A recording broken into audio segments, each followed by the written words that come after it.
And maybe for the sake of time, I'll jump in there.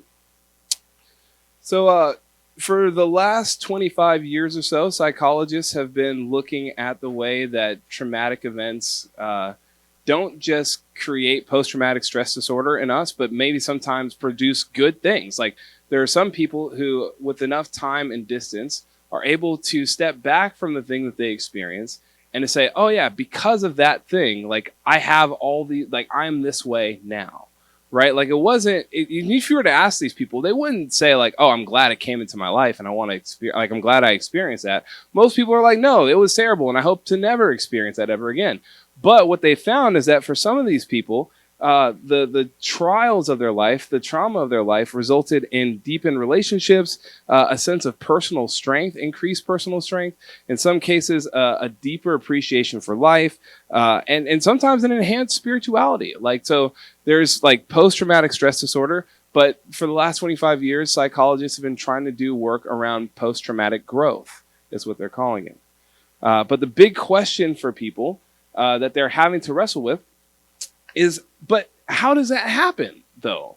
Right? Like, because we know for some of us, as often as it is that somebody walks away from a situation and is maybe in some way, shape, or form better for it, the common experience of the trials of our life is the opposite. Like, that does not happen a lot in the trauma that we experience. And so, how do you actually differentiate between the two? What makes a person do well in the face of adversity and another person completely crumble in the face of it?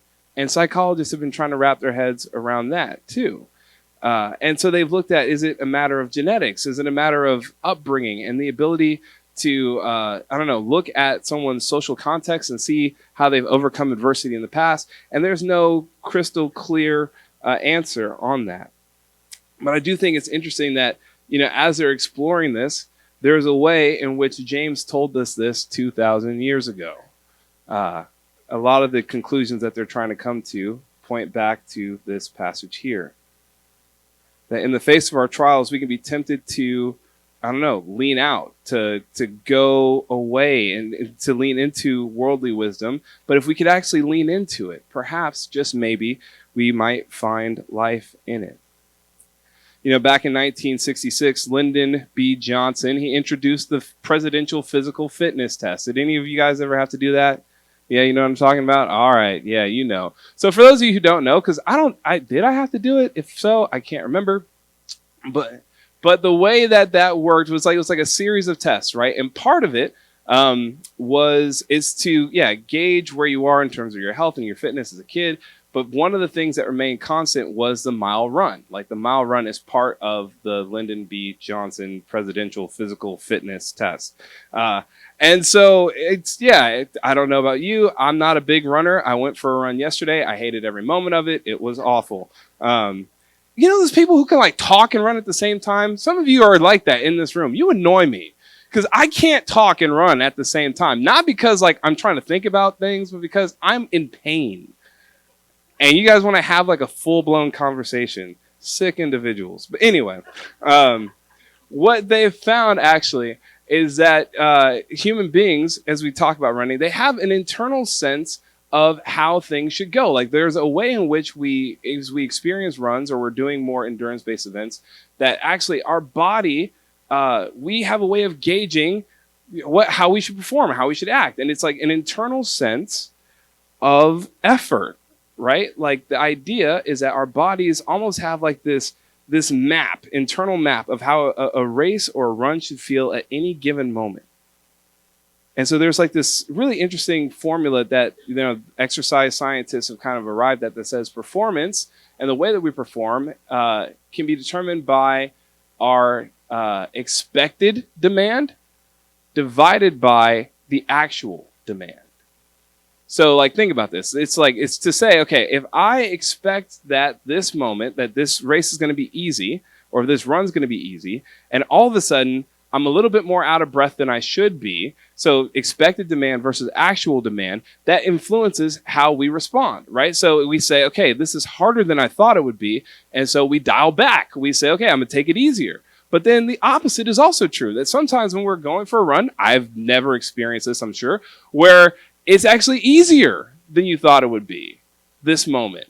And so what do? You're like, okay, I'm going to pick it up. I'm going to lean in because I can actually go a little bit harder than I thought that I could. And what's interesting is that happens, of course, as we talk about running and endurance events, but I think the same can be true about our lives, actually. That it's not that we don't expect trials to come. We understand that they're part of life. And we might even have a sense that things are going to be hard. We know that. But in the moment when we come up against it and the expected demand and the actual demand come face to face, we have to decide what we're going to do. Some of us, we knew that parenting would be difficult or that marriage is hard. We were told that. We knew it would be. We knew that ministry could be thankless or that following Jesus wasn't always rainbows or butterflies. But did you expect it to be this hard? Is the question. And it's in that place that we are faced with the desires that live inside of us. Do we quit? Do we switch gears or hang in there? And if so, how? I think what's interesting, it's not that we can't endure hardship. We know that they have their place, but it seems that when it's arbitrary or when there's no particular end in sight, that's when we struggle to endure. Like when it seems meaningless or it seems like this is just the way that it's going to be. That's the feeling of despair that tomorrow is going to be exactly like today. We need to know that there's a purpose for it and that it won't always be this way. And things will get better or this is going somewhere. And what I think is important to note here is that James, he doesn't specifically talk about suffering here. I think that's important for us to recognize and understand, that he refers to trials in general. So in that sense, it's more applicable to all of us because while not all of us are suffering, right? Like if your ministry isn't going well or isn't taking off the way that you hoped it would, you're not suffering. It's just a hard season. And that's okay. Maybe for some of us, that season looks like, relationship and relational difficulty. Like, singleness is maybe particularly hard in this season for a particular person. Or, maybe finances are tight. And Jesus, interestingly enough, doesn't always make it better. Right? Like in some cases, we're experiencing this because of Jesus. Like, thanks, man. You're just stuck. Because if you're actually going to be somebody who's submitted to Jesus, then you're bound to it. You're hogtied. You can't go anywhere. You're unable to leave, but it feels nearly impossible to stay, and so you feel powerless in the situation. And what started off as a blessing, you start to realize comes with some fine print, some serious terms and conditions that you probably should have read before you accepted to go on this whole endeavor. I think about a friend of mine who, was struggling with her sexuality. She hasn't forsaken the faith at all, but is trying to figure out what it means. At one point in her life was very firm and steady in what she thought around scripture and sexuality and same-sex attraction and all these things. But in this season where maybe community is a little bit more distant or a little further away, has found herself making decisions that just aren't right, aren't great, aren't in line with the person that she said that she would be and the way that she wanted to live her life. The people closest in her life have asked her about it. And when they ask her about it, she just breaks down and says, I just want to be happy. Don't you want me to be happy? It's not that they've forsaken the faith, but there's a real battleground in their heart. And they're coming face to face with what they desire. And I think this is what James is getting at, that it's not that Satan doesn't tempt, but there is stuff in us. We know that God tests us. And while the test is not the temptation, it certainly can open the door for it. And I believe ultimately that we all want wholeness. And we know as Christians that a deep, abiding relationship with Jesus is the way to get there. But when we come face to face with the actual demand on our lives, we're not so convinced anymore. It feels easier to go another way. And in that sense, we are double-minded creatures. It made me think about the fact that, our brains, I'm not a neuro person, so forgive me if I butcher this, but my understanding is that our brains, we have two separate almost reward centers of our brain. So there's like the part of us that desires instant gratification, but then there's the other part of us that's a little bit more altruistic that says, okay, delayed gratification is a thing, that like it is valuable, it is worthy, it is like you should pursue this. And what's interesting is that those things are always at odds with each other and do not work together simultaneously. They are always at odds and at loggerheads with one another. And so how do we hang in there becomes the question. And I think it's the wisdom of God, begging for the wisdom of God, as we talked about earlier, dependence on His Spirit. But man, as I was thinking about this passage, I also wondered if there was something about community here too. You see, what I think is interesting about James is that most letters in the New Testament would begin with some sort of greeting, like, hi, this is who I am, and maybe some word of encouragement, or like, hey, it's good to see you, I'm praying for you. Like if you think about Paul's letters, Paul often has some sort of prayer that he's praying for his people. James just goes straight to the point, straight to exhortation. He just says, hey man, consider it joy when you experience trials of all kinds. Like there's no, hi, how are you? It's just, that's what it is. That's how we're starting this conversation. And commentators, they would actually say that this goes to show the severity of the issue. And that this might even be the reason why James is writing his letter to begin with.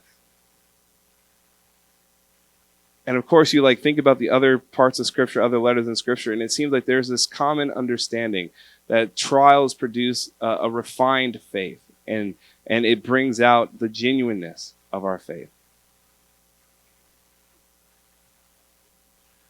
And there's a way in which, these people, they're scattered, they're far apart from each other. But James is writing to each of them. And so it's scattered as they are still united in a way. Bound together, of course, by culture and ethnicity, and of course about their faith in Jesus, but even in the trials that they're experiencing of different kinds, that they are united in that. And there's a way that they can find solace in one another because, yeah, I'm experiencing this here, but they're experiencing something else there. And together we are something. And I think this is profound because I think what happens sometimes when we experience trials in our lives is that it can drive us inward and towards isolation, right? Like we can feel like one of two things. We can either feel inferior because no one else is experiencing what we're experiencing. So it's just, no one else is struggling with this. It's just me. And so obviously something's wrong with me. And so you don't lean into community. You kind of hold it in within yourself and say, okay, I have to figure this out because no one else is dealing with, I don't know, crazy, strong-willed children that don't sleep in the middle of the night. That's just me. And so I'm going to go here and I don't talk to anybody about it. But then the flip side of that is that you can actually go the opposite route, which says you feel superior because no one else is experiencing what you're experiencing. I have these unique issues and my problems are so much bigger than everybody else's. And so I'm not going to let you in because this is my world and you don't know anything about it. And so it's a weird way in which we can handle our issues in isolation. And actually, the maybe that's like the way that the world would have us operate. But there's something about bearing one another's burdens and letting each other in and saying, actually, trials of all kinds are welcome at this table. But this isn't like the Olympics of who's got it worse. But actually, we can be in solidarity with each other. That we can actually be in solidarity with each other. And a way that we persevere, a way that we endure is in leaning on one another. I think about Hugh Halter, who I feel like every time I speak, I just come off of a conversation with him. I don't know how that happens. But, we were on a call together. He was talking about his community out in Alton and the way in which, there's not many of them. There's maybe 50 of them. They're a small community. But the way that he talks about his people is, we all lift heavy things. We all have heavy burdens that we carry. And anyone who joins us just has to know that that's what they're stepping into. And there's something beautiful about that like, yeah, when things are going crazy, like he's had like, some pretty serious health scares with one of his daughters, and the whole community just rallies around him, is with him in it. And he could be there for them as well. If I'm honest, the idea of perseverance is a strange thing to be happy about. It's a weird thing to as I think about the list of virtues of my life and the kind of person that I want to be, perseverant is not at the top of that list. Can we just agree that that's a little weird? this person perseveres. It's strange to me. Why not rather a life without testing, right? Like perseverance only makes sense in a world in which trials are inevitable, a given. Because there are no trials, then the call to endure is obsolete.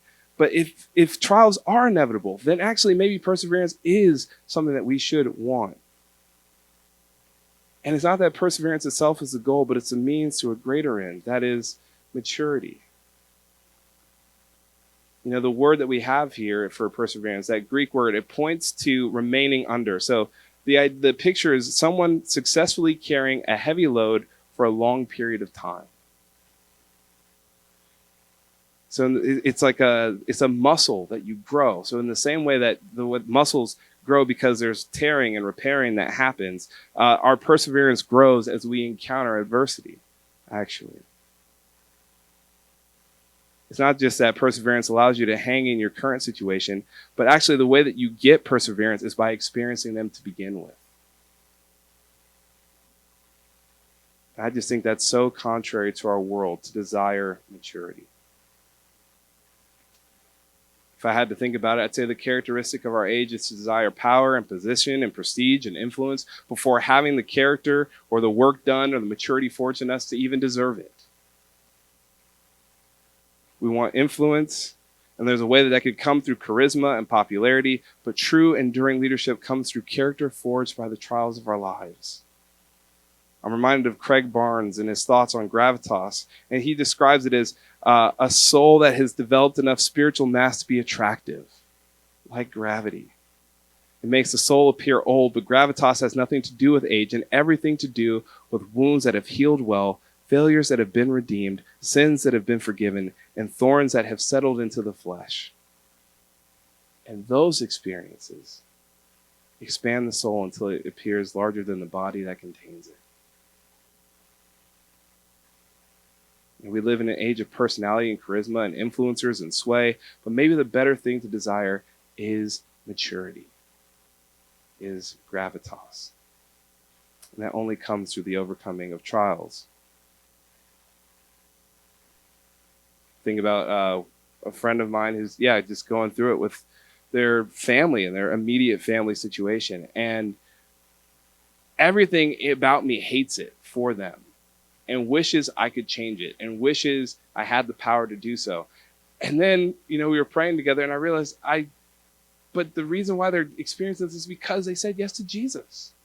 And so actually I can't take that away from them. Perseverance has to finish its work. It has to do what it needs to do in them. We find that God doesn't tempt, but he gives wisdom generously and is the origin of every good and perfect gift. And so if he tests us, then maybe perhaps the test is also a gift, if we could see it that way. Because we do get the crown of life at the end. Earlier we talked about how performance is expected demand divided by actual demand, but there's another piece of that equation that I left out, and that's the matter of drive, of motivation and purpose. And our level of purpose has a way of carrying us further past than what we ever could have imagined.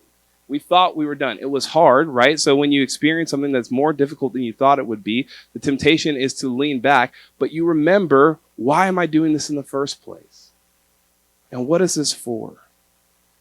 And there's a way that undergirds us and gives us strength. We can go further than we thought possible.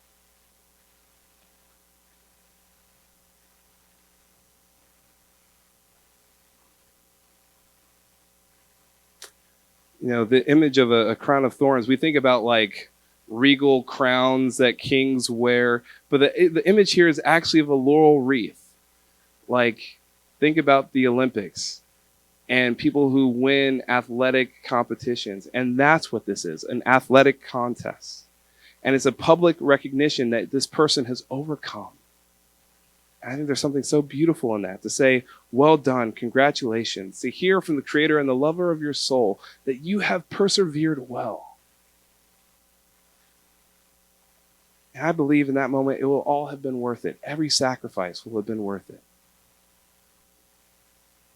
And we get that by leaning on him, relinquishing earthly wisdom, and taking hold of the wisdom that he gives so generously. And I'm going to wrap us up. I'm trying to be sensitive to time, so worship team can come up here.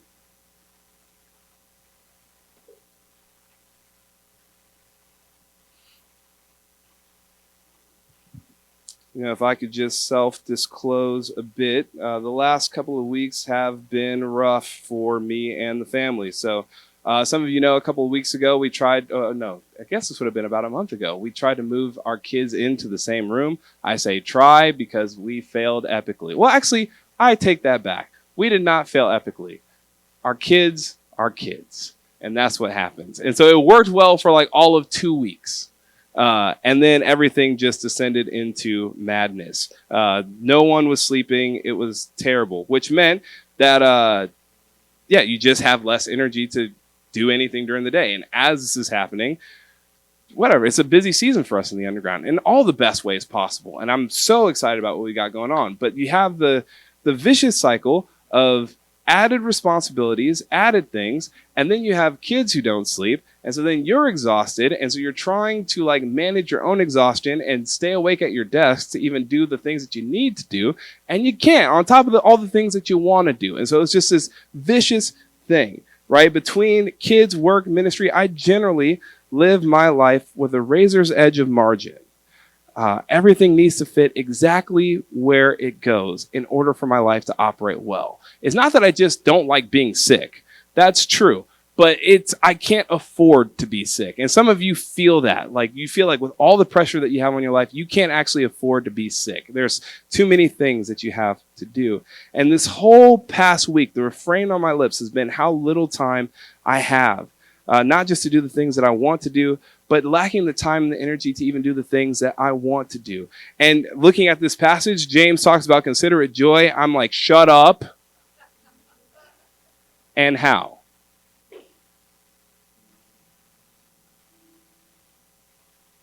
Because if I'm honest, I haven't considered any of it joy. I'm a 2 on the Enneagram, so what that means is when I get unhealthy, I start like making mental calculations of all the things that I'm doing, hoping that someone else is also doing the calculations of what I'm doing and will recognize what that costs me in some way, and will acknowledge that, yeah, you are doing a lot.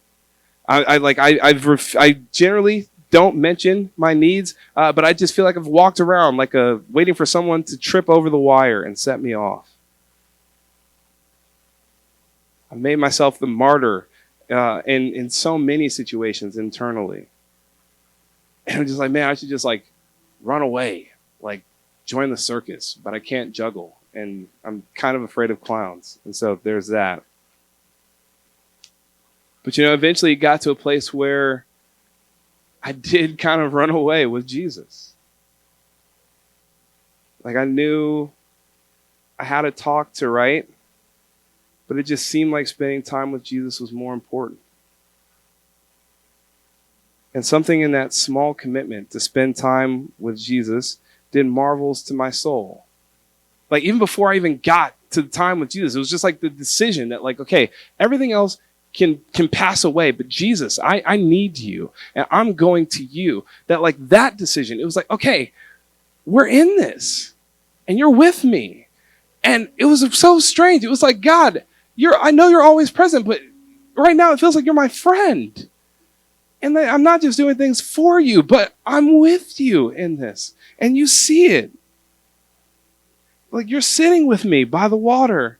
You're sitting with me in this cafe. You're sitting with me as I'm driving and I'm thinking about the most random things that have nothing to do with anything. Like you're here, and you're not my boss. You are my boss, but you're also my friend.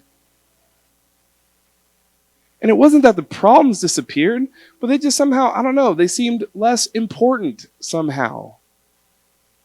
He shifted the focus from waves and wind to being about the one who's in the boat. And to me, I think that's how we cultivate joy. It's the shifting of our attention from the problems to the gifts that we've been given. Chief among them being fellowship with Jesus. And I just think that's just how it goes for so many of us. All of our fears and frustrations, all of our questions and anxieties, we have them. We bring them to Jesus. And it's not that he responds directly often, but sometimes what he does is he meets us with his presence. And that's actually the answer. His presence, we are reminded that's where life is. He is it. And in coming back to him, we are brought back to life. This morning, I'm thinking about my friends who are having a hard time in their marriage. I'm talking about husbands that have walked out on their wives and kids, and in some situations have not even told the family where they've gone. I'm thinking about friends with kids who are going off the rails, and their life decisions are like eroding the fabric of their family. I'm thinking about those of us with financial burdens who are just trying to make it.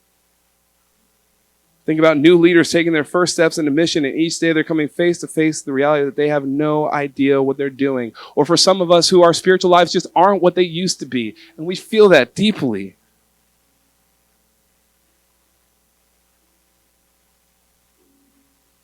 And there's nothing in your own strength that you can do. All the self-help in the world can't change it. But do you sense this morning Jesus inviting you to be with him again? That maybe actually that's the answer. Life with him. To believe in his promises. And there's a way that this passage can be dealt with in a very self-help manner, right? Like, I think about that whole event plus response equals the outcome. And so even though I don't think anyone is saying this, there's a way that we can hear that and say, okay, well then my response must be to try harder, to spin my wheels harder. And actually, what if the response is to lay in the arms of Jesus? And that's really all you can do. Don't try to pick yourself up by your bootstraps and make something happen. But lean on him. Let him carry you forward. Believe in his promises, because the same God who promises blessings on Israel if they abided by that commitment, the same God who carried out his judgment when they didn't, the same God that followed through and sent his son Jesus, he promises you. The same one who rose Jesus from the dead promises you a crown of life if you persevere. And if he says it, believe it. Believe it this morning. Can you believe the crown of life that awaits you? I don't know how you've been tempted to respond to the trials of your life. If you're someone who wants to blame everyone else around you rather than own your own responsibility. If you spend all night looking online to see what other people say about a matter versus actually praying to Jesus. If you, go to TikTok for all the solutions in your life or something like that, versus actually praying to Jesus. I this morning, as you come to the table, I'm saying that can you relinquish that for the wisdom of Jesus? This morning. Can you believe in his promises? As we take the body and blood of Jesus this morning, we remember his life in trials and use them as grounds for our own life in trials and remain faithful to his will in the same way that Jesus was faithful to his Father. And this morning, just to end, I recognize it's late, it's long, this passage that I'm getting ready to, if I even have it, it's long. But as I was walking back to my car that day with Jesus, I was reminded of Psalm 73. And if I could, I just want to read that over us this morning. And so get comfortable if you need to. But this is what the psalmist says. It says, "Surely God is good to Israel, to those who are pure in heart. But as for me, my feet had almost slipped. I had nearly lost my foothold, for I envied the arrogant when I saw the prosperity of the wicked. They have no struggles. Their bodies are healthy and strong. They are free from common human burdens. They are not plagued by human ills. Therefore, pride is their necklace. They clothe themselves with violence. For their callous hearts come iniquity. Their evil imaginations have no limit. They scoff and speak with malice. With arrogance, they threaten oppression.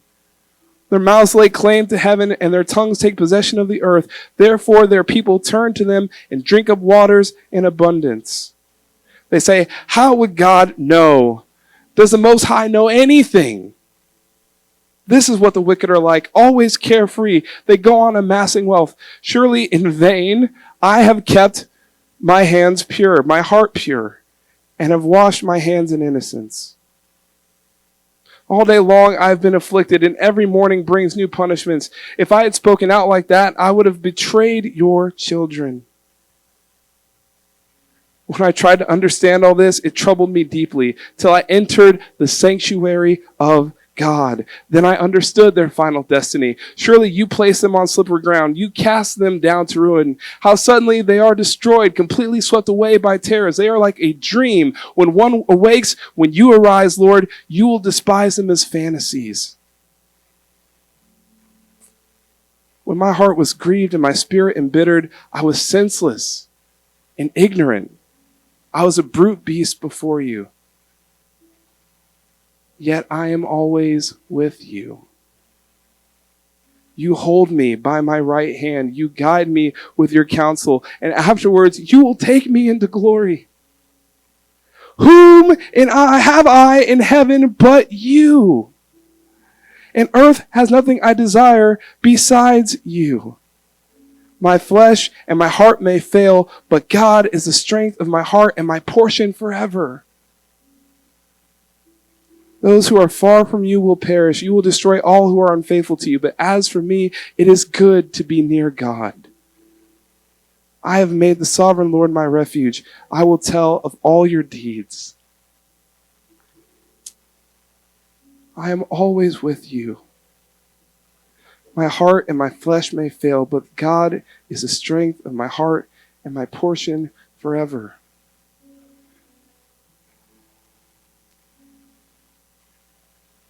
Guys, in the face of our trials, we are tempted to trust in worldly wisdom. But if we can lean in, we just might find life. Just maybe.